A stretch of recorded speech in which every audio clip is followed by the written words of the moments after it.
ঢাবির physics নাকি বুয়েট থেকে কঠিন হচ্ছে।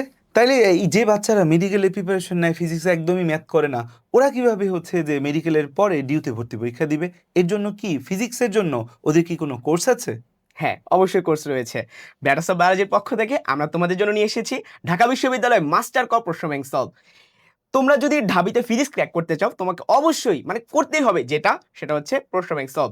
এই প্রশ্ন ব্যাংক সলভ যদি তুমি না করো, তোমার মনে হবে কি তুমি একটা সাগরে ভাসতেছো। তো আমরা চাই না তোমরা সাগরে ভাসো, আমরা চাই তোমরা তীরে চলে আসো, ঢাকা বিশ্ববিদ্যালয়ে তুমি ক্র্যাক করতে পারো।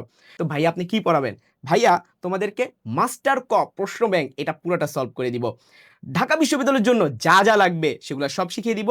এখানে যেহেতু কনসেপচুয়াল কোশ্চেন বেশি হয়, আমরা কিন্তু শুধুমাত্র টপিক পড়বো না, সেই টপিকের প্রশ্ন কিভাবে আসতে পারে সব অ্যানালাইসিস করব।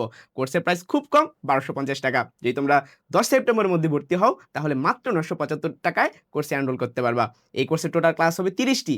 তো বিস্তারিত জানতে অবশ্যই তোমরা ব্যাটাস অফ বায়োলজি পেজে নক দিবে এবং আমাদের কোর্সে জয়েন করে ফেলবে। ভাইয়া নিজে একজন কিন্তু ঢাবিয়ান ছিলাম এবং ঢাকা বিশ্ববিদ্যালয় ট্রিপলি থেকে বিএসসি এবং এমএসসি দুইটা কমপ্লিট করেছি এবং বিগত অনেক বছর ধরে কিন্তু স্টুডেন্টদের গাইড করে যাচ্ছি ঢাকা বিশ্ববিদ্যালয়ে চান্স পাওয়ার জন্য। তো তুমি কেন থেমে থাকবে?